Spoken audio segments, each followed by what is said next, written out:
자, 이번에 51페이지 이온화 에너지라고 하는 거 하도록 하겠습니다. 자, 이번에는 이제 주기적 성질 마지막 이온화 에너지라고 하는 거 볼 거예요. 자, 이온화 에너지는 일단 뜻이 뭔지를 알아야 주기적 성질을 얘기하겠죠, 당연히. 자, 이온 에너지는 원래 정의가 이런데 이온 에너지 뜻 물어보는 거 안 나오니까 이렇게 그냥 외우세요. 기억나요? 이온화는 무슨 껍질로 올라갔을 때 이온화죠? 무한대 껍질로 들어갔을 때. 이때 이 무한대 껍질은 원자부터 어디까지가 무한대라고 하는 거냐? 저 우주 끝까지냐? 그게 아니라 이거는 그냥 다분히 추상적인 개념이라고 그랬고요. 이게 원자력과 전자 간의 인력이 제로가 되는 지점이다. 그러면 원자력과 전자 인력이 별로 크지 않기 때문에 조금만 멀어지면은 무한대 껍질 된다. 그랬었죠? 자, 이때 이온 에너지는 뭐냐? 보의 수소 원자 모형에서 예를 들어서 이게 수소의 K 껍질이었다고 쳐봐. 이때 K 껍질에 있던 이 전자를 무한대로 들어오려면 K 껍질과 무한대 껍질의 에너지 차이만큼을 흡수해야 했었던 거 있죠. 이때 그 흡수하는 에너지가 바로 이온의 에너지였었어요. 수소의 경우에는 K 껍질의 에너지가 얼마였는지 기억나니? 마이너스 n제곱분의 131가 각 껍질에서 가질 수 있는 에너지 값을 구할 수 있는 식이었었죠. 1 집어넣으면 마이너스 1312, 무한대보다 1312이 작아요. 그런 뜻이었었지. 즉 무한대 껍질과 얘는 131 차이가 난다. 그래서 1310을 흡수한다. 그래서 수소의 경우에는 이온화시키는 데 필요한 에너지가 1310이었다. 그랬었죠. 그래요. 이건 수소 원자만 그런 거고요. 모든 원자가 다 똑같은 건 아닌 거고. 자, 어쨌든 간에 기억할 거.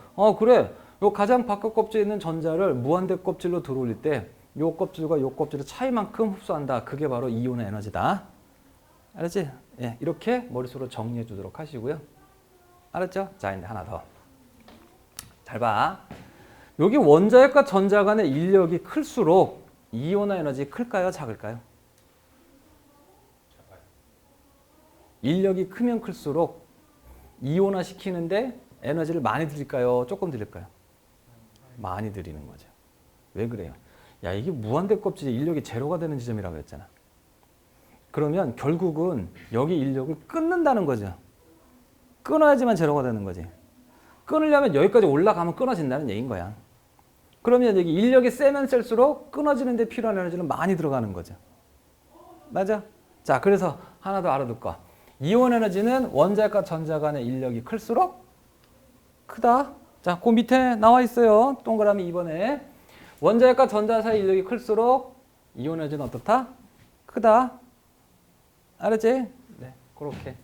인력이 클수록 이온 에너지는 크다. 이렇게 알아두도록 하시고요. 자, 그 다음에 이온 에너지에 영향을 주는 요인. 이것도 입자 반지름에 영향을 주는 요인이 있듯이 이온 에너지에 영향을 주는 요인이 당연히 있겠죠. 맞아요. 근데요, 입자 반지름에 영향을 주는 요인은요, 아주 자세하게 알아둬야 돼. 근데 얘는 그냥 참고로 이런 게 있구나만 알아두세요. 알았지? 외울 필요도 없고요. 이거를 이야기하는 이유가 뭐냐면요, 이온의 에너지는요, 원자 반지름처럼 이 주기율표상에 원자들의 어떤 규칙성이 있어요. 알았지? 어떤 규칙성인지 알아? 자, 이제는 좀 정리할 필요가 있네요. 54페이지로 가셔서 맨 위에 7번을 보시면 나와 있어요. 자, 원자 반지름은 왼쪽 아래로 갈수록 크지요? 외웁니다. 오른쪽 위로 갈수록 커지는 게 있다는데. 누가 오른쪽 위로 갈수록 커진대? 방금 얘기했던 이온화 에너지는 오른쪽 위로 갈수록 커져요. 외워야 돼.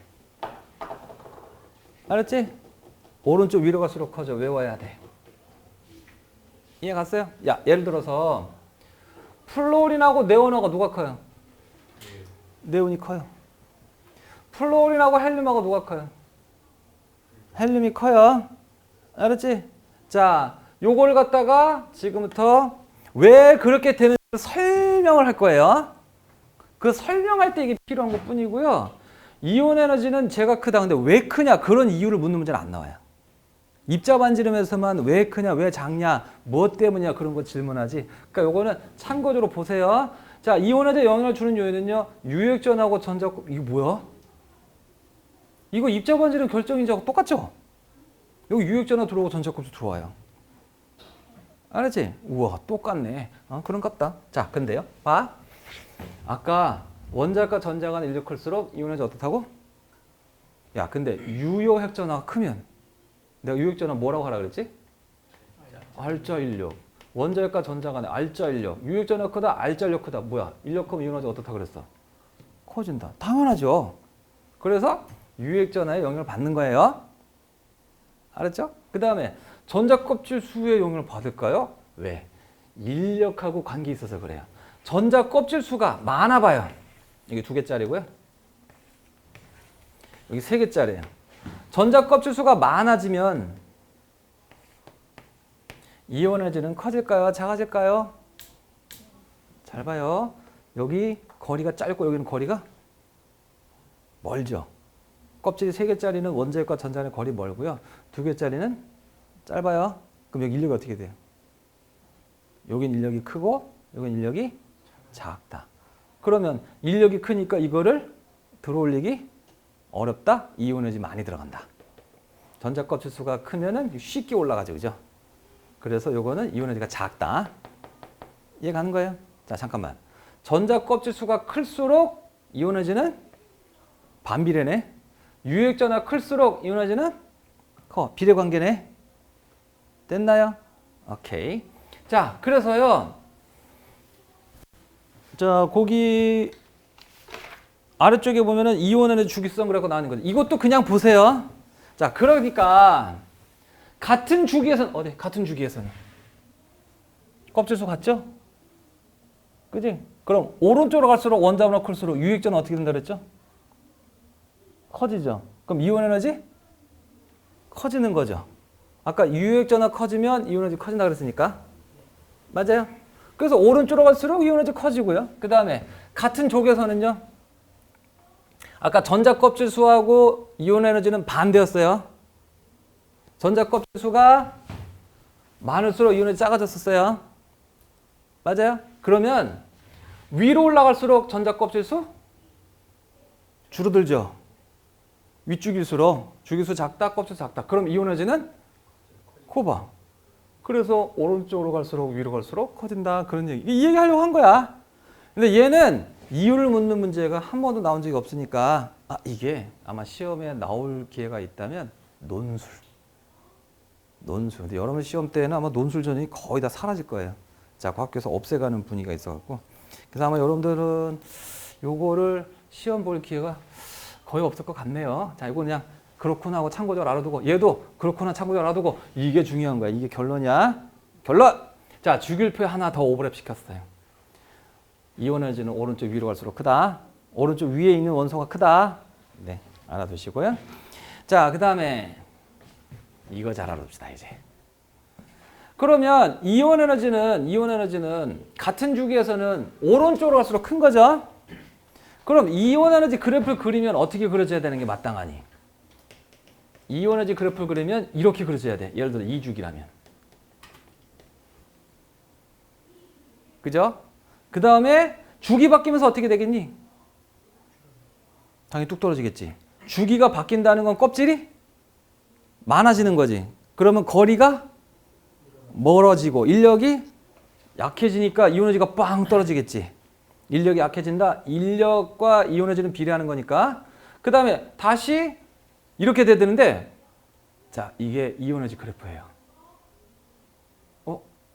뭐가 다르죠? 원래 오른쪽으로 갈수록 커지잖아요. 그지? 주기 바뀌면서 떨어진다. 여기가 주기 바뀌면서 떨어지는 건 맞는데 뭐 여기가 이상하네요. 여기가 커지기만 하는 게 아니라 감소했다 커졌다 감소했다 커졌다 하죠. 맞아? 이거 잘 알아두세요. 이온 에너지 문제는 이거 빠진 적이 한 번도 없어요. 예외가 있다. 어디서 어디로 갈 때 예외다? 외워. 2족에서 13족 갈 때, 15족에서 16족 갈 때 떨어진다. 예외적으로. 이건 3주기도 마찬가지야. 안 외우면 안 돼. 이거는 무조건 외워줘야 돼. 이거는 2에서 13 갈 때, 15에서 16족 갈 때 떨어진다. 잘 봐요. 여러분들 저 예전에 2단원에서 공부할 때 했었는데 베릴륨과 붕소, 베릴륨이 2족이고 붕소가 13족이에요. 맞죠? 베릴륨 붕소 공통점 뭔지 알아? 옥텐 예외. 옥텐 예외인 애들에게. 알았지? 베를린 풍소. 그래서 선생님이 바보 이렇게 하라고 그랬거든. 그 바보 사이에서 한번 떨어져요. 알았지? 그 다음에 15에서 16쪽 질소가 15족이고 산소가 16족이에요. 이건 노 이렇게 해서 노 여기서 떨어진다고. 두 군데서 떨어져요. 2에서 13, 15에서 16 그렇게 외워. 알았죠? 자, 근데 왜요? 원래는 계속 커져야 되는데 왜 떨어집니까? 자, 왜 그러는지 이유 설명할 거예요. 자, 요거는 저 52쪽에 나와 있는 거고요. 잘 봐요. 이온 에너지는요. 전자를 무한대 껍질로 들어올릴 때 흡수하는 에너지 차이값이다. 자, 지금부터 그냥 쉽게 얘기할게. 비유한다. 옥상 올라갈 때 필요한 에너지. 계단을 밟고서 옥상을 올라간다고 쳐봐. 그러면은 그 에너지가 필요하죠. 옥상 올라갈 때 필요한 에너지 이렇게 생각해. 알았지? 자, 첫 번째. 2에서 13족 갈 때 베릴륨, 붕소 떨어진다 그랬어요. 원래는 커져야 마땅한 건데 예외적으로 떨어지는 거야. 왜 베릴륨에서 붕소 갈 때 떨어지는지. 붕소가 이온 에너지가 작다는 거야. 원래는 오른쪽으로 갈수록 커야 되는 거잖아. 오른쪽으로 갈수록 이온 에너지 커져야 되는데 여기서 떨어진다는 거예요. 여기서 떨어지는 거고요. 왜 붕소 갈 때 떨어지느냐? 커지지 않고 떨어지는 이유가 뭐냐? 자 봐. 2족 나라 대표로 베릴륨을 13족 나라 대표로 붕소를 가지고 설명할 거야. 이건 4번이라서 1s2, 2s2 전자 배치가 이렇게 돼. 얘는 5번이라서 1s2, 2s2, 2p1 이렇게 돼. 알았지? 이때 이온화 시킬 때 어떤 전자를 이온화 시킬 거냐면 에너지가 가장 높은 오비탈의 전자를 이온화 시킬 거야. 즉 옥상으로 올려보낼 거야. 그 다음에 요놈 자식 얘는 2p에 있는 전자를 이온화 시킬 거야. 알았지? 잘 봐요. 1s하고 2s하고 2p하고 누가 에너지가 커요? 1s가 제일 작고 그 다음 2s. 2s, 2p 중에서는 2p가 2s보다 에너지가 높아요. 붕소는 에너지 높은 2p 오비탈의 전자가 있어요. 베릴륨은 에너지 낮은 2s 오비탈의 전자가 있어요. 이걸 무한대로 들어올릴 거니까 에너지 차이가 어떻다? 작은 거죠. 이걸 무한대로 들어올 거니까 에너지 차이가 어떻다? 무한대 껍질하고 큰 거죠. 쉽게 얘기해서 3층에서 옥상 올라갈 때 필요한 에너지하고 2층에서 옥상 올라갈 때 필요한 에너지는 3층에서 올라갈 때가 더 적은 거죠. 왜 붕소 갈 때 올라가지 않고 내려가냐면 붕소는 에너지가 높은 p오비탈의 전자가 있기 때문이에요. 맞느냐? 그러니까 옥상으로 들어올리는데 적은 에너지 갖고 올라가더라는 거지. 이해했어요? 오케이. 자, 그 다음에 정리하면 에너지 높은 p오비탈의 전자가 있기 때문이다. 그 다음에 이거 질소에서 산소 갈 때, 자, 질소가 15족, 산소는 16족, 요건 7번, 이건 8번이라서 1s2, 2s2, 2p3 훈트 규칙에서 하나씩 들어가는 거죠. 그 다음에 1s2, 이거 8번이니까 1s2, 2s2, 2p4 훈트 규칙에서 하나, 둘, 셋, 그 다음에 짝을 짓는 거죠. 이때 요거 질소의 이 전자 중에 이걸 뜯어내든 이걸 뜯어내든 에너지는 똑같아요. 왜? 에너지가 같은 오비탈이니까. 그래서 요거 띄어낸다고 합시다. 여기 산소에서는요, 요거 짝을 짓고 있는 거 띄어낸다고 합시다. 잘 들어요. 원래대로 한다면은 질소에서 산소로 갈 때 올라가야 되는데 산소가 떨어져. 산소 이온 에너지가 작아요. 왜 그러냐면요. 야, 얘는 오비탈에 뭐 하고 있죠? 짝을 짓고 있죠. 맞아? 근데 이건 짝을 짓고 있지 않죠. 자, 짝을 짓고 있으면 무슨力이 작용한다? 전자 간에? 반발력. 화학에서 반발력은 좋은 거야, 나쁜 거야? 다시. 화학에서는 그래요. 화학에서는. 물리에서는 모르겠는데. 왜? 화학은 물질을 다루다 보니까 물질의 안정성이 되게 중요하고 어떤 물질이든 간에 입자들이 서로 뭉쳐갖고 물질을 만들잖아. 그지? 그런데 입자들을 뭉치게 하는 힘은 인력이죠. 그래서 인력이 작용해야 입자들이 뭉쳐있고 물질이 안정적으로 존재하는 거지. 반발력은 입자들을 흩어지게 할 거 아니야. 그럼 물질이 흩어질 거 아니야. 그럼 물질이 깨진다는 거죠. 반발력은 물질을 불안정하게 만들어. 불안정한 건 에너지가 높은 거야. 인력은 물질을 안정하게 만들어. 안정한 건 에너지가 낮은 거야. 이해 갔냐? 그래서 이거 반발력 작용에 에너지, 야 이게요. 얘보다 에너지가 높은 전자야 이게. 반발력이 있으니까. 같은 오비탈에 짝을 짓고 있으니까. 한 오비탈에 있다 보니까 반발력이 작용하는 거야. 이해 간 거야? 그래서 얘가 에너지가 살짝 높아요. 짝 짓고 있는 p 오비탈 전자가 에너지가 살짝 높고 짝을 안 짓고 혼자 있는 놈이 에너지가 낮아요. 그러면 얘가 옥상 올라가기 쉬운 거죠. 아, 얘는 오비탈의 전자가 짝을 짓고 있기 때문이다. 이건 혼자 있는데. 됐냐? 자, 정리할게. 뭘 정리해? 너무 많은 얘기 했는데 간단하게 이렇게. 이거 왜 이렇다고요? 적어봐. 에너지 높은 P오비탈 전자를 P전자라고 할게요. 에너지 높은 P전자를 제거해야 하기 때문이다. 그렇죠? 여기는 S오비탈의 전자를 빼는 건데 여기는 P오비탈 전자를 빼는 거거든요. 그 다음에 너 여기서 왜 떨어져요? 여기서는 에너지 높은 짝지은 전자를 제거하기 때문에 그렇다. 질소는 홀전자 상태인데 산소는 짝짓고 있는 상태라서 그렇다는 얘기인 거예요. 됐나요? 시험 문제 안 나와요? 원래 고등학교 배우는 얘기 아니에요. 그냥 이것만 외우면 돼요. 그렇지? 근데 가끔가다 학교에서 이거 가르쳐 주시는 선생님들이 계시더라고요. 그때는 알아두세요. 근데 보통은 안 들어져요. 자, 문제 하나 풀어볼게요. 예제 3번. 예제 3번은요, 실제 고3 모의고사에 나왔었던 겁니다. 잘 봐요. 원자번호 2번부터 10번까지 이온화 에너지의 크기를 나타낸 거예요. 그렇지? 원자번호 2번부터 10번까지 이온 에너지 작은 놈은 큰 수로 배열한 거예요. 그러면 원자번호 2번부터 10번까지 중에 누군지 찾기. 잠깐. 원자번호 2번 누구세요? 헬륨부터 네온까지 9개. 알았지? 우와, 누가 제일 크고 누가 제일 작을까요? 선생님은요, 이온화의 문제, 나중에 이제 저하고 내신 대비 여기 들어가면요, 이거 문제 푸는 테크닉, 원리도 다 필요 없어요. 문제 풀 때는. 이거 그래프만 갖고 다 풀어 그래요. 알았지? 자, 이온화제는 오른쪽, 위로 갈수록 크다. 여기 보면 원래 해설해 보면은요, 복잡하게 이렇게 저렇게 됐어. 어서 어디 갔다 떨어져? 외우라고 푸는 거 알지? 그 다음에 어디서 어디 갈 때 떨어져? 자, 그 다음에 18쪽이 제일 커. 오른쪽 위로 갈수록, 오른쪽으로 갈수록 크니까. 제일 작은 놈 1쪽이야. 여기 몇 쪽이야? 14. 여기는 17이야. 그 다음에 주기 바뀌면서 어떻게 된다고?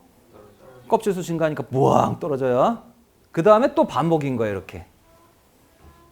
됐나요? 잘 봐요. 헬륨? 우와, 여기 헬륨, 여기 그릴게요. 헬륨. 그런데 2죽인데 3죽으로 가면서 어떻게 해야 돼요? 무왕 떨어져요. 리튬. 자, 이제 2족 올라가죠. 2족 누구죠? 베릴륨. 바보 나왔다. 내려가야죠. 2에서 13. 봉소할 때 떨어지죠. 그 다음에 탄소할 때는 베릴륨보다는 위에, 또는 리튬보다는 위에 있어요. 그 다음에 질소 갈 때까지 올라가는 거죠. 그러다가 산소할 때 어떻게 해야 돼요? 떨어져. 15, 16 갈 때. 왜 떨어지는? 수능에서 안 물어봐요. 내신에서 보통 안 나와요. 그런데 플로린 같은 건 어떻게 돼요? 올라가요. 그 다음에 네온 갈 때는 어떻게 돼요? 잠깐만, 이 네온은 보다 위쪽으로 가야 돼요? 아래쪽으로 가야 돼요? 위로 갈수록 크다 그랬죠. 위로 갈수록. 헬륨이 더 큰 거죠. 그려놓고 순서 잡으면 돼. 제일 큰 놈 누구야? 그 다음 누구야? 네온. 위에서부터 내려가면서잖아. 위에서 네온. 그 다음 누구야? 플로린. 그 다음 누구야? 자, 이제 플로린에서 산소가 아니라 질소.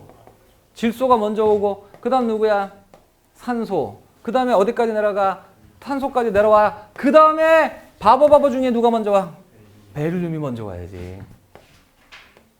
그 다음 붕소, 그 다음 리튬. 알았어? 얘는 이것만 찾으면 답 찾는 건 일도 아니야. 그 다음에 이번에는 순차적 이온의 에너지라고 하는 거 하시겠습니다. 자, 요거 그림만 그리면 그릴 수 있어. 그러니까 그림 요거 잘 기억해 둬야 돼. 그림만 그리면 이 문제 그냥 쉽게 푸는 거니까.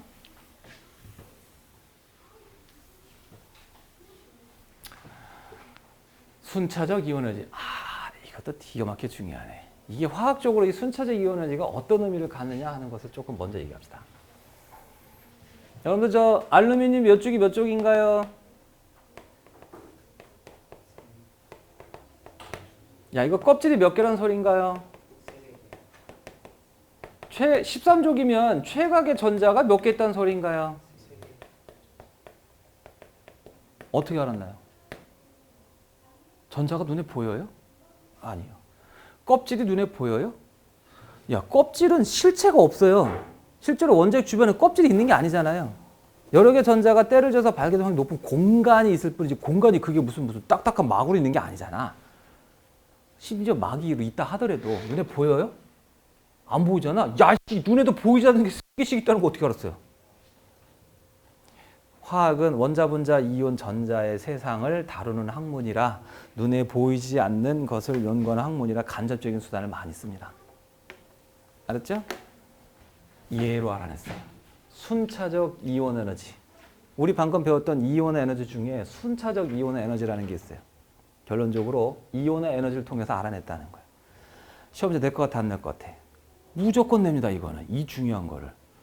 이게 안 밝혀졌으면 도대체 주기율표는 어떻게 만들어졌겠고 화학이라는 게 어떻게 가능했겠어요? 어마어마하게 중요한 겁니다. 자, 순차적 이온 에너지는 무엇인가요? 봅시다. 순차적 이온 에너지는요. 자, 이렇게 할게요.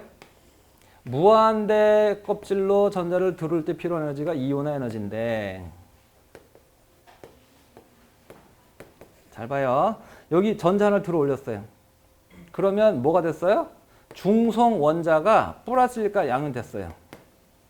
자, 요거 M은 그냥 임의의 원소 기호야. 알았지? 그럼 플러스일까 양윤이 된 다음에 그 다음에 전자를 또 들어 올리겠대, 여기서. 플러스일까 양윤에서 전자를 또 빼내겠대. 그럼 몇 가 되는 거야? 이때도 전자를 들어올 때 필요한 에너지는 이온의 에너지겠지. 맞아? 근데 요때 이온 에너지하고 하면서 요때 이온 에너지는 중성에서 전자 하나 뽑아낼 때야. 요때 이온 에너지 이거는 일가에서 전자 하나 뽑아낼 때야. 같을까 다를까 에너지 값이? 다르래.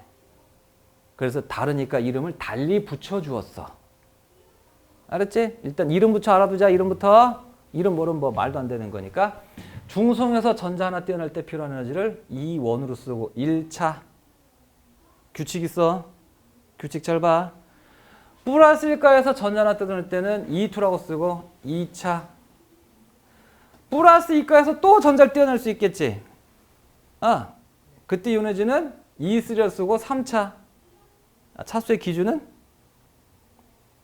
3차는 생성되는 이온 가수가 기준이겠죠. 3가 만들 때 여기서 하나 떼면 3가 되는 거잖아. 그지? 여기서 하나 떼면은 여기서 1가 하나 떼면 2가 되는 거니까 2차. 중성 하나 떼면 1가 만드는 건 1차. 맞아요? 잘 봐. 이해 잘 했는가 확인하는 방법. 알루미늄이 Al3 플러스 되기 위해서 필요한 이온 에너지는 몇 차? 알 것도 같고 모를 것도 같고. 3가 양이온 만들 때 필요한 에너지가 뭐였더라? 3차. 그러니까 3차라고 하면 안 되죠. 수능에 나왔었어요. 왜요? 잘 봐. 3차 에너지는 3가 만들 때 필요한 에너지인데 뭐를 3가 만들 때야? 2가를 3가 만들 때야. 2가에서 뽑아낼 때야. 야, 이건 어디서 지금 3가 만든다는 얘기야? 그러니까 이건 3차 에너지가 아닌 거지. 그럼 몇 차라고 해야 되는데 몇 차게? 이 자식이 1가 됐다가 2가 됐다가 3가 되는 거잖아. 1차는 얘가 이렇게 되는 게 1차야. 얘가 이렇게 되는 게 2차고 여기 이렇게 되는 게 3차고 왜? 그래서 이때 필요한 에너지는 이걸 다 더해야 되는 거지. 더해야 이게 이렇게 되는 거지. 그래서 뭐라고 해야 돼? 저거 E1, E2, E3를 합해라. 그랬더니 어떤 친구가 그럼 선생님 E6란 얘기입니까? 아니야. E6는 5가를 6가로 만들 때 필요한 이온 에너지고 이건 그냥 E1, E2, E3 값을 다 더한 값이다 라는 뜻인 거야. 됐지? 주의하세요. 이온 에너지 기준 잘 알아두세요. 2가에서 3가, 1가에서 2가. 알았지? 그 다음에 하나 더. 자, 요거 내신 시험에서 가끔 선생님이 내준 숙제도 들어있는데 잘 봐요. 중성이 1가 양윤 됐죠? 아, 이거 봐. 여기 중성이 1가 양윤 되면 전자가 분리돼서 나간 거죠, 이렇게. 이 중성 원자 속에 1가 양이온과 전자가 같이 들어있었던 거잖아. 그게 분리됐어요. 이때 이 전자는 무한대 껍질로 올라간 거예요. 맞아요? 그럼 얘가 1가 양이온과 전자랑 분리됐다. 이때 얘가 뭐게?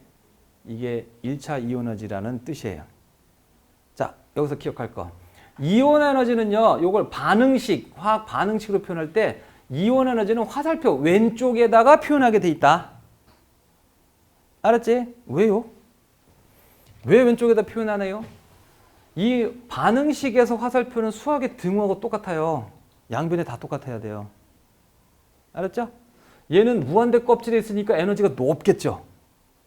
근데 지금 이 안에 들어있는 전자는 무한대 껍질이 아니라 원자 속에 들어있는 껍질 속에 있는 거니까 에너지가 낮겠죠. 그럼 이쪽의 에너지가 전체적으로 높은 거죠. 그죠? 그럼 양변의 에너지가 같으려면 여기다 에너지를 더해줘야 맞는 거예요. 수학적으로는. 그래서 여기다가 써주는 거예요. 알았죠? 이게 이온 에너지를 뜻하는 거며 이 원이라고 쓴 건 몇 차 이온 에너지라는 뜻이에요. 그러네. 중성을 1가 만들 때. 그럼 여기다 쓰면 얘는 몇 차겠어요? 1가를 2가니까 2차. 이렇게 표현하기도 해요. 알았죠? 반응식 약간 어려운데 요거 의미만 알면 할 수 있을 것 같고요. 그 다음에요. 얘들아, 여기 이게 1차고 얘가 2차고 이제 이게 3차예요. 야, 1차하고 2차하고 3차가 아까 다르다 그랬잖아, 값이. 그래서 이름을 달리 붙여준 거잖아. 그럼 누가 클까? 이렇대요. 결론, 차수 큰 게 크다. 차수 클수록 크다. 이게 이렇대요. 왜 그럴까요? 해봐. 이쪽으로 갈수록 전자수가 많아져, 적어져? 유효액전환. 자, 유효액전환은 알짜 인력, 알짜 인력에서 알짜란 인력에서 반발력을 뺀 거. 전자수가 줄어들면 반발력이 줄어들죠. 알짜 인력 커지죠. 헉, 그럼 뭐야? 이쪽으로 갈수록 전자수가 떨어지니까 남은 전자에 대한 인력이 점점 세지는 거지. 남은 전자에 대한 인력이 점점 세지는 거지. 무슨 얘기냐면 얘가 있을 때 요 전자에 대한 인력과 얘가 없을 때 요 전자 인력은 이게 없어지면 인력이 더 세지는 거야. 왜 그래? 이게 반발력이 작용하고 있었거든, 처음에는. 그지? 없어지니까 얘도 없어지면서 인력이 세지는 거야. 알았어? 그래서 이쪽으로 갈수록 남은 전자에 대한 유효액전환 인력이 점점 세져. 그럼 전자를 뜯으니까 점점 어려워지겠지. 무슨 말인지 알았어? 전자수가 감소할수록 남은 전자에 대한 유효액전환가 점점 커지는 거야. 인력이 세지는 거야. 그럼 점점 뽑아내기 어렵겠지. 그래서 차수 클수록 어떻다? 커진다. 잠깐. 이유는요, 아까 이온 반지름, 원자 반지름 할 때 그 이유만 알아두면 돼. 나머지는 이유 외우려고 고민할 필요 없어. 하나도 안 물어봐. 알았어요? 네. 그래서 결과만 알아두세요. 차수 커질수록 커지세요. 알았지? 차수 커질수록 커지세요. 자, 이제 심각하게 받아들여야 될 부분이 있습니다. 임쉐키. 잘 봐요. 이게 이쪽으로 갈수록 커지는데 이게 급격하게 커질 때가 있어요. 수소하고 헬륨을 제외하고 모든 원자는 순차적, 이게 1차, 2차, 3차 이걸 다 합쳐서 순차적 이온화지라 그래. 알았지? 순차적 이온화지라 그래. 이때 이 순차적 이온화지 값을 쭉 조사해 보면 수소하고 헬륨을 제외하고는요, 모든 원자가 반드시 급격하게 커지는 곳이 적어도 한 곳 이상 있어요. 알루미늄 보세요. 1차 이온에너지, 2차 이온에너지 몇 배 커졌나요? 3배가 좀 안 되죠. 3차 이온에너지 몇 배 커졌나요? 뭐 2배도 안 되네요. 여기 봐라. 4차 몇 배 커졌어요? 4배 이상 커졌죠. 여기가 급격히 커진 거예요. 자, 마그네슘은요. 1차에서 2차 갈 때 2배 조금 안 되네요. 근데 2차에서 3차 갈 때 어이구야. 5배 이상 커졌죠. 그 다음에는 2배 안 돼요. 이렇게 급격히 커지는 곳이 적어도 한 곳 이상 있어요. 수소와 헬륨 빼놓고. 과학자들 이거에 주목했죠. 왜 급격히 커져? 이게 뭘 뜻하는 거야? 왜 급격히 커질까? 이제 고민을 했겠죠? 에? 우리는 화학을 연구하는 과학자들은 그 원자, 분자, 이온에 관한 장님이에요. 볼 수가 없잖아요. 그지? 그래서 대충 눈 가리고 아웅 하는 것처럼 막 간접적으로 이런 자료 보고서 이제 고민을 막 하는 거죠. 와, 이것이 의미하는 게 뭘까? 왜 갑자기 커졌을까? 여기서 E3는 왜 갑자기 커졌을까? 3차는. 세 번째 전자부터 안쪽 껍질의 전자를 뽑아내기 시작한 거야, 이게. 그러니까 갑자기 커졌겠지. 왜? 원자로부터 거리가 짧아졌으니까. 맞아. 정리할게. 겁나 중요한 거야, 이게. 급격히 증가하잖아? 급격히 증가하는 그때부터 안쪽 껍질의 전자를 뽑아낸 거야. 잊지 마라. 급격 증가 안쪽 껍질 전자지. 급격 증가 안쪽 껍질. 잠깐만. 그래서요. 야, 얘 몇 차에서 급격히 증가했어? 그럼 네 번째부터 안에서 뽑은 거지. 바깥에 몇 개 있어? 최각 전자 3개야. 이렇게 알아냈어. 눈으로 보고 한 거 아니죠. 이건 순차적 에너지라는 걸 보고 한 거예요. 알았지? 다시. 마그네슘은요. 급격히 증가가 3차. 세 번째부터 안에서 뽑은 거죠. 그러면 바깥에 몇 개 있어? 2개. 맞죠? 그러면 최각 전자가 2개. 산소는 몇 쪽? 최각이 몇 차에서 급격히 커져요? 7차에서요. 오케이. 됐어. 그럼. 어떻게 했냐 알았지? 이렇게 해서 최각 전자수 족수를 알아냈고요. 자, 주기수는 어떻게 알아냈을까요? 절대로 시험 문제가 예전에 한번 나온 적이 있네요. 모의고사에. 근데 그 다음부터는 한 번도 안 나왔어요. 어떤 원자의 순차적 이오너지 그래프입니다. 순차적 이오너지를 조사해봤더니 13차에서 끝났어요. 14차가 없어요. 왜 없을까요? 전자를 다 뽑아냈어요. 이건 자연적으로 불가능합니다. 인위적으로 사람들이 굉장한 공급하니까 모든 전자를 다 끄집어낸 거예요. 이게 싹 다. 그래서 그래프를 그려봤더니 이렇게 그려졌어요. 3차에서 4차 갈 때 급격히 커져요. 아, 그럼 네 번째부터 안으로 들어간 거죠. 바깥에 몇 개 있다? 13조. 이게 몇 주기인지 어떻게 알게요? 야, 급격히 증가 몇 번 했냐? 2번 했죠. 급격히 증가가 2번 했다고 무슨 말이야? 급격히 증가할 때부터 껍질을 바꿔서 안으로 들어간 거지. 그럼 급격히 증가를 2번 했다는 건 껍질을 몇 번 바꿨다는 소리야. 그럼 여기서 껍질을 한 번, 또 한 번. 이 새끼는 껍질이 몇 개짜리야?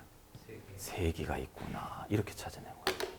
순차적 이오너지. 급격히 증가한 것을 통해 최각 전자수 족수와 껍질수. 그런데 학교 내신에서 학교에서는 이건 안 배워요. 그냥 참고로 알아두시오. 어마어마하게 중요한 거다. 자, 문제 빨리 풀고요. 자, 예제 4번에 자, 이거 3주기래요. A 몇 조? 그러네요. 5차에서 급격히 커졌죠. 그럼 바깥에 4개 있는 거죠. 그러면 3주기 14조. 누구세요? 뚱 규소죠. 알았지? 자, 하나 더. B. 어서 급격히 커져요. 4차. 그럼 바깥에 몇 개 있어요? 3개. 3주기 몇 조? 고등학교 과정에는 3족부터 12족은 없습니다. 3주기 13조. 누구세요? 알루미늄이죠. 했나요? 네. 한 번 더. 이렇게 나온 적도 있어요. 자, 몇 주기래요? 2주기. 자, A는 하얀 막대 그래프. 하얀 막대 그래프 한번 보세요. 몇 차에서 급격히 커졌어요? 4차. 바깥에 몇 개 있어요? 몇 쪽이에요?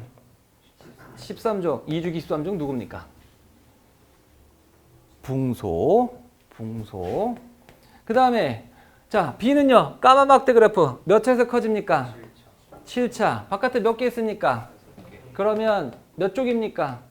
16쪽. 누구예요? 오케이. 그 다음에 7번. 자, 이거 정리합니다.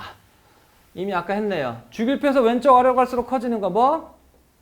원자 반지름. 오른쪽으로 갈수록 커지는 거 뭐? 이거는 수능까지 갖고 갈 거예요. 알았죠? 요거 유효액전환은 어느 쪽으로 갈수록 크게? 오른쪽 아래쪽으로 갈수록 큽니다. 근데요, 얘는 참고. 이거 갖고 시험 문제 나오는 건 본 적이 없어요. 참고. 유액전환은요, 그냥 오른쪽으로서 크다. 그것만 알면 돼요. 수능에서도 거기까지만 알면 돼요. 오른쪽으로서 큽니다. 유액전환은 오른쪽 아래쪽으로 간다. 거기까지는 됐고요. 자, 요거 추가. 금속성이 왼쪽 아래로 갈수록 크대요. 금속성은 뭡니까?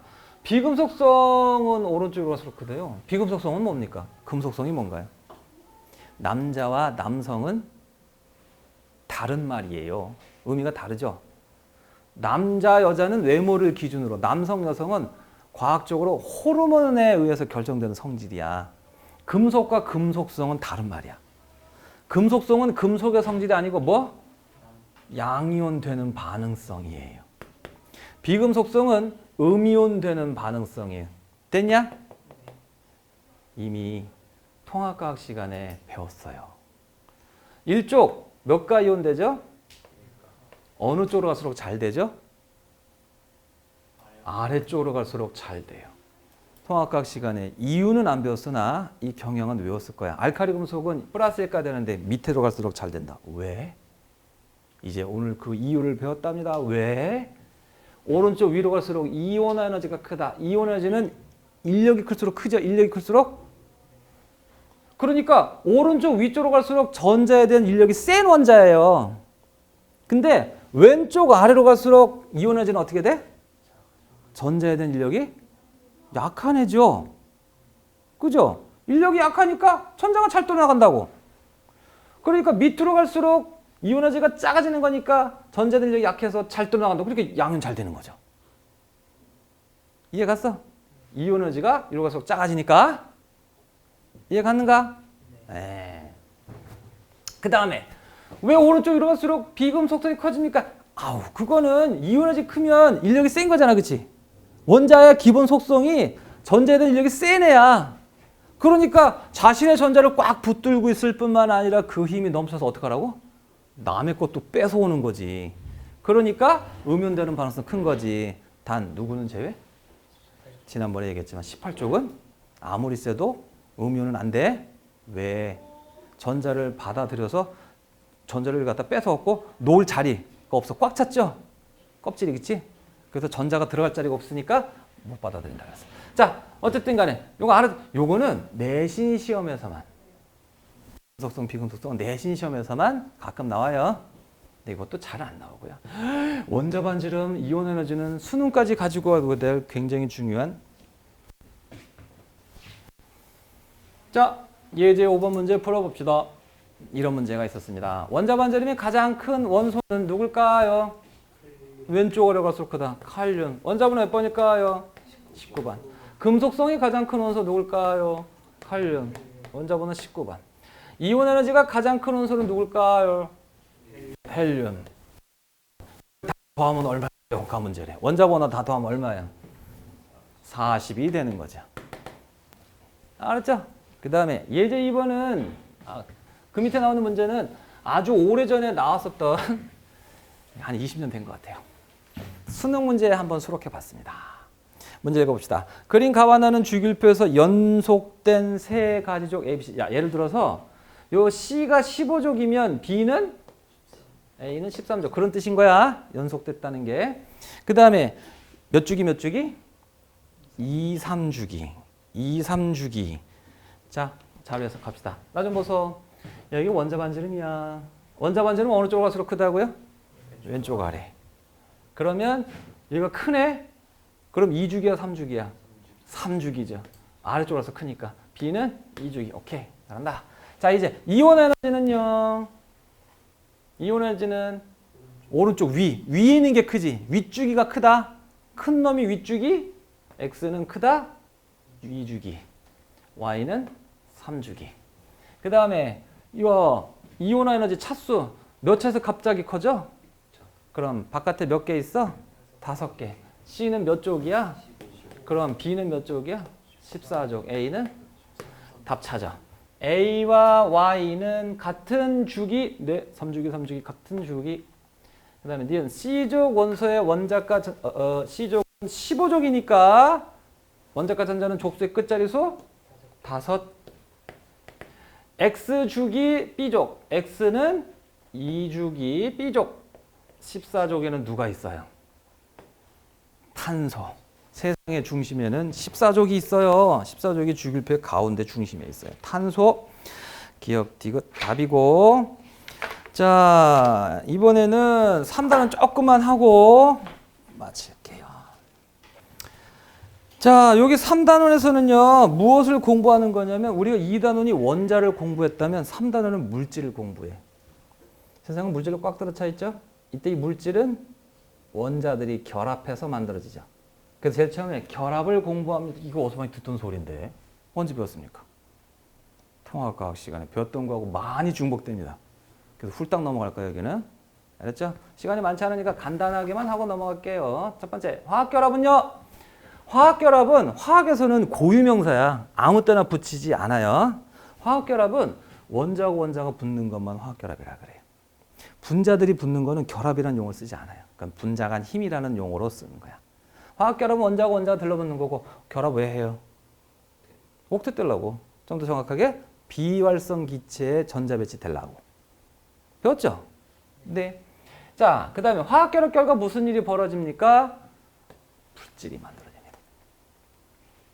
이 물질이 만들어지는 게 무슨 뜻인 줄 알아? 물질이 되려면 기본 조건이 있어요. 성질이 있어야 됩니다. 야, 수소는 성냥불 들이대면 빵하고 터집니다. 그 빵하고 터지는 수소는 수소 원자일까요? 수소 분자일까요? 분자입니다. 얘는 맹탕이에요. 아무런 성질이 없어요, 이건. 원자는 성질이 없는 애예요. 근데요, 인격이 없어요. 근데 결합하면 성질이 나타나요. 이해 갔냐? 또 누구하고 결합하느냐에 따라서 성질은 또 달라져요. 이거 성냥불 들이대면 빵하고 터지는데, 이건 성냥불 들이대면 꺼트려 버리죠. 알았지? 이건 빵도 없고 꺼지는 것도 없고 그냥 맹탕이야. 자, 결합하면서부터 성질 나타나. 그래서 여기는 어떤 결합이 있어, 어떻게 하는 거야만 공부하는 게 아니라 결합 결과 만들어진 물질은 뭐가 있어? 이미 배웠어요, 통합학 시간에. 알았죠? 너 요건 안 배웠어요. 결합하면 에너지가 높아져 낮아져? 왜? 결합이란 붙는 거잖아. 물질은 뭉쳐야 되잖아. 그치? 뭉쳤다고 안 정해진다고 에너지가 낮아진다고. 그 다음에 그러면 결합을 하지 않은 원자는 성질이 없는데, 결합을 하지 않고도 성질을 갖는 원자 하나란다. 한 몇 개 있죠? 누구예요? 비활성 기체. 헬륨, 네온, 아르곤. 이거는 결합을 하지 않고 원자 상태로 그냥 성질을 갖는 놈인 거죠. 특이하게. 왜? 옥텟이니까. 비활성 기체는 결합을 하지 않고 또 성질을 갖는 물질이 된다 하더라. 자, 여기서요. 시험 문제. 이거 통합과학에서도 많이 봤던 건데. 이거 물어봅니다, 이거. 그러면 비활성 기체 전자 배치가 되려고 결합을 한다면, 얘가 결합을 했을 때 얘는 어떤 비활성 기체의 전자 배치가 되겠냐. 예를 들어서 H2O. 자, 지금부터는 원자 하나만 꼴랑 써서 나타내는 게 아니라 여러 개의 원소 기호가 뭉쳐서 된 화학식이 나오기 시작할 거야. 왜? 물질 얘기하는 거니까. 결합해갖고 물질 될 거니까. 이거 누구의 전자 배치네? SiH4. 얘는 누구의 어떤 비활성 기체의 전자 배치가 같네? 이런 거 물어봐요. CO2는 C는 누구의 전자 배치가 같냐? 뭐야? 이걸 답할 수 있어야겠지? 알았죠? 잘 봐요. 우리 20번 내에 비활성 기체는 헬륨, 네온, 아르곤 3개밖에 없죠. 그럼 얘네들이 결합을 하는 목적은 비활성 기체 얘처럼 되려고 하는 거야. 그럼 헬륨처럼 되는 놈이 있고 네온, 아르곤처럼 되는 놈이 있다는 거지, 그지? 그럼 네온처럼 되는 놈이 누가 있게? 질산풀 남아를 어디서 많이 넣었던 소리야? 아까 배웠던 네온형 등전자이온이잖아. 이온이 되든 결합을 하든 비활성 기체 전자 배치가 되는 거라면, 네온형 등전자이온, 네온과 같은 전자수를 가지면서 이온이 되는 놈은 결합을 해도 네온과 같은 전자수를 갖게 돼 있는 거야. 알았지? 목적은 네온처럼 되는 거야. 이때 수단, 방법은 이온을 통해서 네온이 되느냐, 결합을 통해서 되느냐, 그 차이가 있는 것 뿐인 거지. 알았어? 그래서 아까 네온형 등전자 이온은 결합할 때도 네온과 같은 전자수 전자 배치를 갖는 것이요. 아르곤형 등전자 이온, 이낭형 칼카. 이것도 이온을 통해서든 결합을 통해서든 비활성 기체 전자 배치가 되는 거야. 됐냐? 그런데 아까 이온 안 되는 놈 있지 않았니? 얘는 이온 안 됐지? 그럼 얘는 옥텟이 안 된다는 얘기다. 아니 돼. 근데 이온을 통해서 옥텟이 안 되는 것뿐이지 결합을 통해서는 돼. 공유결합이라는 결합을 통해서 돼. 그러면 탄소는 무슨 형 된다? 외우세요. 아, 네온형 등전자 이온. 그 6개 원소에 탄소를 플러스 하나 하세요. 규소는요? 아르곤용에 포함돼요. 여기. 알았죠? 네. 그 다음에요. 헬륨형은 아까 뭐뭐 있었죠? 리베붕이 있었잖아요. 알았죠? 거기에 수소 하나 추가시키세요. 아, 수소는 결합하면 헬륨과 같다. 근데 선생님, 베릴륨 붕소는요? 아, 이거 오타 났나 보다. 빼먹으셨네요. 아니, 일부러 뺐어요. 얘는 이온될 때는 헬륨과 같은 전자비를 갖는데 결합하면 그 누구하고도 안 같아져요. 일명 옥텟 예외. 얘는 결합하면 4개, 6개의 전자를 가져요. 비활성 기체 중에 4개, 6개의 전자 갖는 놈 누가 있어? 없지? 근데 왜 안 써놨습니까? 네, 뒤에 가서 나옵니다. 겁나 중요합니다. 3단원에서는. 이거 시험 문제 꼭 나와요. 3단원에서는. 알았죠? 자, 그래서 일단 헬륨형은 리튬하고 수소, 베릴륨 붕소 빼고 리튬하고 수소 추가야. 베릴륨 붕소 빼. 바보들 빼. 자, 이제 답 찾아가세요. 여기 예제 1번 보세요. 여기 나와 있는 4개 원자가 결합하면 도대체 어떤 비활성 기체의 전자수, 전자 배치를 갖게 되는지 물었어요. 이거 누구냐? 산소죠. 이거는 이거 전부 다 무슨 형이에요? 네온과 같은 전자수, 전자 배치 되는 애들입니다. 네온 쓰시고요. 자, 이제 화학결합. 화학결합 갑시다. 잘 봐요. 세상에 사람은 남자고 여자가 있습니다. 세상의 원자는 크게 금속과 비금속이 있습니다. 결합하려면 최소한 원자가 몇 개 필요하죠? 2개. 그럼 2개 집단에서 2개의 원자를 뽑아내는 경우의 수는 몇 가지 있죠? 3가지. 금속에서 하나, 비금속에서 하나. 비금속에서 하나, 또 비금속에서 하나. 금속에서 하나, 또 금속에서 하나. 결합은 몇 가지 있게? 3가지가 있습니다. 금속, 비금속 하는 결합이 무슨 결합이게? 통합과학 시간에 배웠습니다. 비금속, 비금속 결합 무슨 결합이게? 통합과학 시간에 배웠습니다. 금속, 금속 무슨 결합이게? 홀, 금속 결합입니다. 화학원 시간에만 배웁니다. 요 2개는 이미 다 배웠고요. 알았죠? 근데 금속 결합도요, 그닥 중요하지가 않아서 잘 안 나와요. 어렵지도 않아요. 금방 넘어갑니다. 잘 봐. 이온 결합 정리합니다. 잘 들어요. 결합은 뭐 하려고? 옥텟 떼려고. 그러면 이런 원자들이 만나서 어떻게 옥텟이 되는지, 옥텟을 완성하는 그 과정을 잘 기억하시고, 특히 전자의 액션이 중요해요. 전자가 어떤 식으로 행동을 해서 옥텟이 되는지를 잘 보셔야 됩니다. 그게 포인트야. 첫 번째, 외워. 금속과 비금속이 만나면 무슨 결합? 이온 결합. 알았지? 근데 금속과 비금속이 옥텟이 되려면 어떻게 해야지? 자, 금속은 옥텟 될 때 전자를 버리는 애죠. 비금속은요? 그럼 어떻게 해요? 잘 만났네. 내가 버릴 테니 너 가져가. 외워. 전자가 이동이라는 단어 나오면 이온 결합이야. 여기서 전자 이동해요. 이사 가요. 금속 쪽에서 비금속 쪽으로 시집 가요. 장가 가요. 그러면 금속은 뭐가 되고? 이게 옥텟이죠. 비금속은 뭐가 되고? 알았지? 그 다음에 양이온과 음이온은 무슨 역이 작용하죠? 양이온과 음이온은 전기력으로 붙어요. 그래서 뭉치는 거야. 그게 이온 결합이야. 됐냐? 금속, 비금속, 전자 이동, 양이온, 음이온 뭉친다. 알았지? 다 알고 있는 거예요. 이제 비금속, 비금속, 공유결합을 이야기하겠습니다. 자, 공유결합은 어떻게 하는 거냐? 야, 비금속, 비금속 외워? 아, 큰일 났다. 이거 둘 다 전자 어떻게 해야 되는 애야? 옥텟 되려면.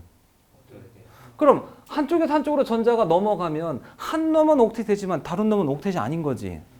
그러면 이거 옥텟이 2개 다 옥텟 돼야 되는데 어떻게 할까? 고민하다가 어떻게 하기로 했지? 내가 갖고 있는 전자가 있는데 내가 쓸 건데 너도 같이 써. 대신에 네가 갖고 있는 전자 하나를 네 거니까 너 쓰는데 나도 같이 쓰자. 서로가 서로의 전자를 뭐 하는 거야? 공동으로 소유하자.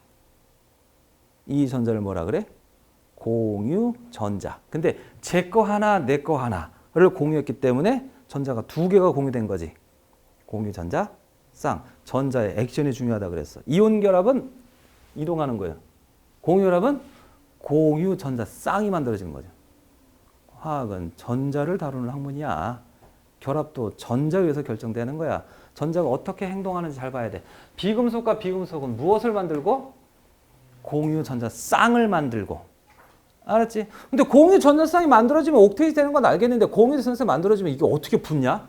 아까 이온 결합은 양연의 양전기와 음연 음전기가 붙었잖아. 공유랑 어떻게 붙냐? 세상에서 제일 빠른 속도는 빛의 속도. 전자는 빛의 속도의 거의 90% 정도의 속도래요. 알았지? 이때 공유 전자 쌍이란 뭐냐면 처음에 여기 주변에서 돌던 전자가 있었어요.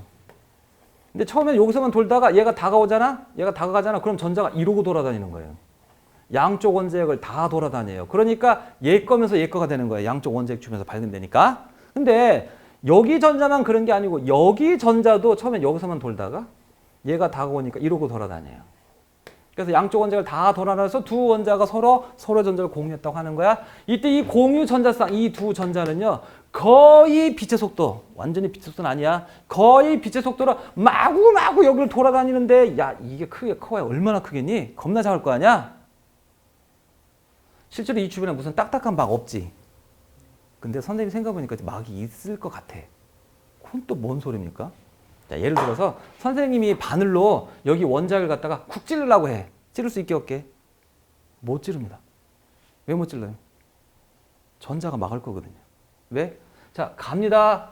전자가 푹 때리겠죠? 튕겨나갔어. 다시 찔러봐. 그럼 또 전자가 푹 때리겠죠?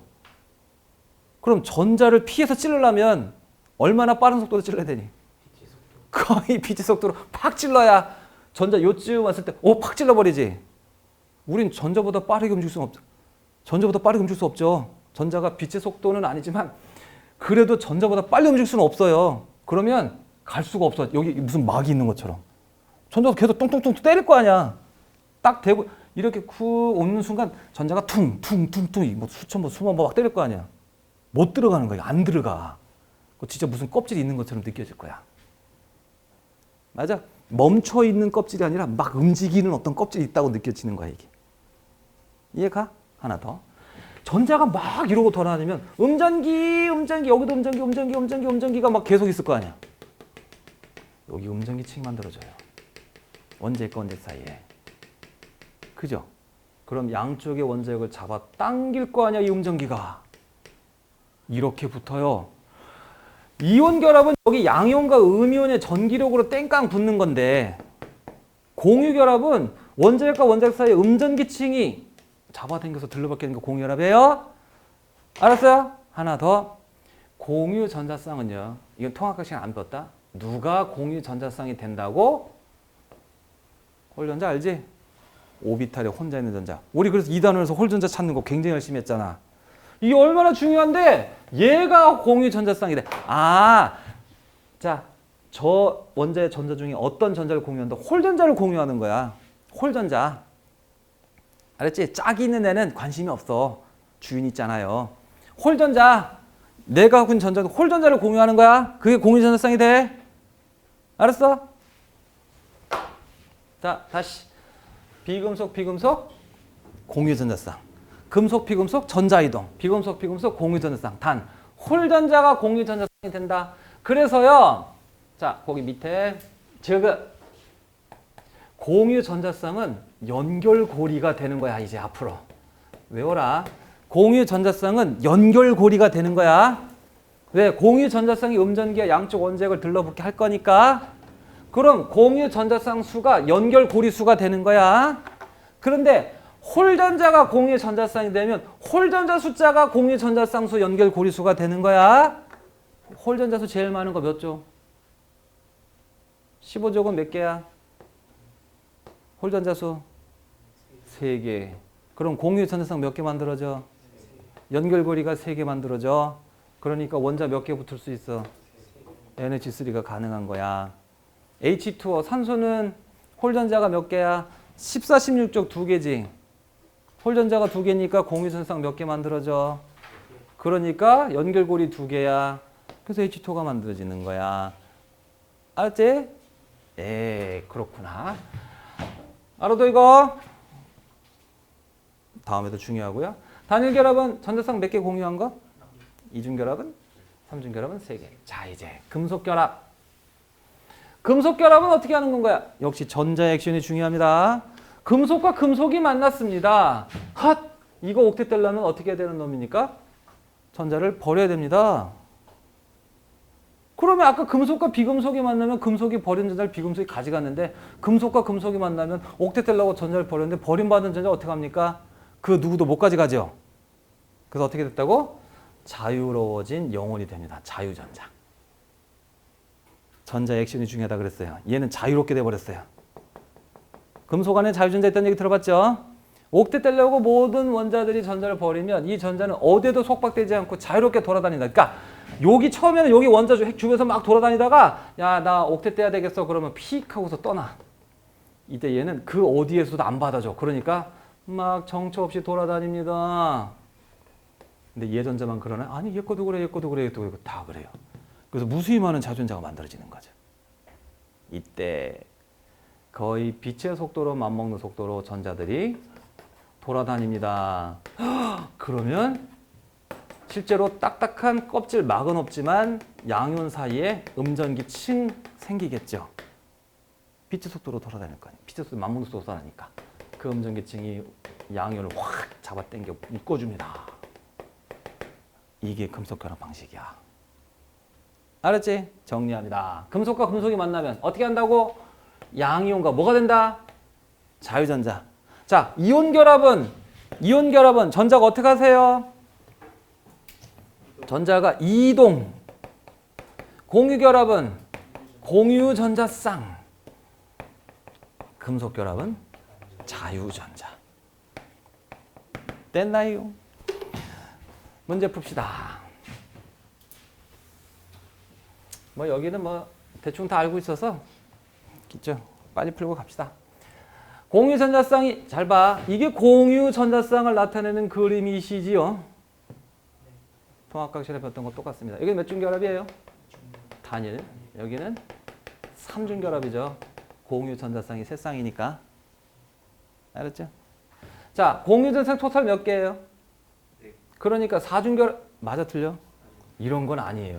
이렇게 착각하는 친구들이 있는데 고1 과학 시간에는 이렇게 얘기하는 질문하는 친구도 있더라고요. 여기 공유전자쌍이 모두 4개라고 4중결합하는 거 아니야.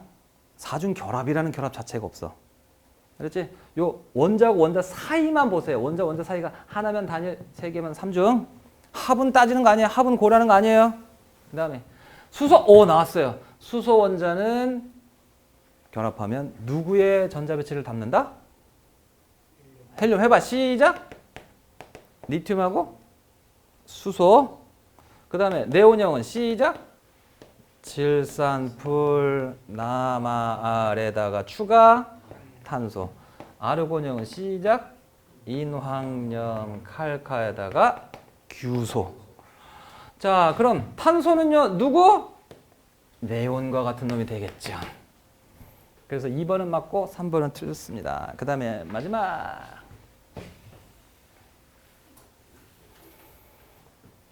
A 누굽니까? 원자번호 8번 산소. B는 누굽니까? 원자번호 11번 나트륨. C는 누굽니까? 12번 마그네슘. D는 누굽니까? 17번 염소. 질문. 이거 통합학과에도 이런 거 나왔는데 화학원에도 나와요. 이거는 학교 시험에서도. A, B 결합하면 뭐예요? 여기 나트륨 금속이죠. 그렇죠. 산소는 비금속이니까. A, D 결합하면 뭐예요? A는 산소, D는 염소. 둘 다 비금속이니까 공유. C, D 결합하면요. 금속, 비금속이죠. 이온 결합. 이거 나옵니다. 이런 거는 이제 맞으라고 점수 주려고 낸 문제죠. 고생하셨습니다. 오늘 여기까지.